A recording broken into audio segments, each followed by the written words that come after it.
Patrick wa Kasoko, salesperson wa magari mnoma sana hapa online. Yule mwenye alikuwa anachapa kazi na Goliath wa Bungoma.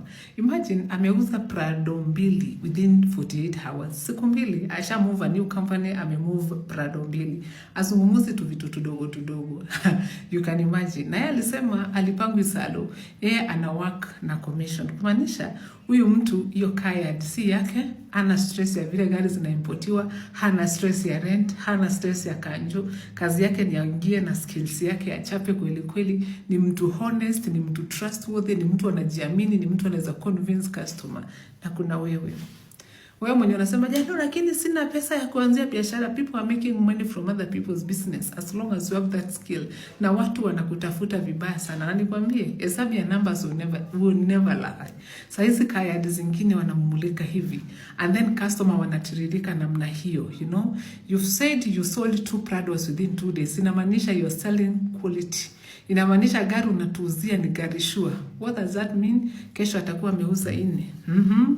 Na wewe uko hapa moving from one office to another na bahasha ukitafuta kazi.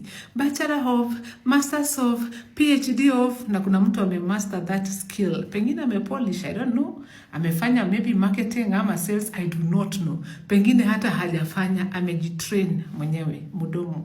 Me have been a salesperson for a long time. I've worked with Safaricom selling fiber to the home, and I know sales pays. Pesa mzuri. Mimi nimeuza mashamba and I can tell you sales pays pesa mzuri. So kama uko hapo unangoja kuajiriwa, the best. You are honor. Kama unataka kujitoa ujitume, the best again. For years, Patrick Rianga and Goliath wa Bungoma formed one of the most recognizable duos in Kenya's automotive marketing industry. Patrick handled sales and marketing strategy while Goliath brought unmatched entertainment humor to every video. Their teamwork helped build a loyal online audience and made Kasoko a household name on social media. With Patrick now starting a new chapter at Sialkot Motors, many fans are wondering whether Goliath can keep the momentum going. The truth is, Goliath has already built his own strong personal brand. Millions of Kenyans know him for his unique personality, his inspiring journey, and the famous Bangala story. The fan base doesn't disappear overnight. However, Patrick's departure could still leave a noticeable gap.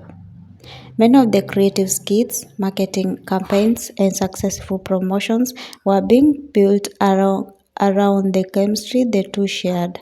Replacing that kind of partnership is never easy. The good news is that Goliath has gained valuable experience over the years. He now understands content creation, brand partnership, and how to connect with audiences. If Kasoko continues investing in creative marketing and supports Goliath with fresh ideas and a strong team, he can continue succeeding.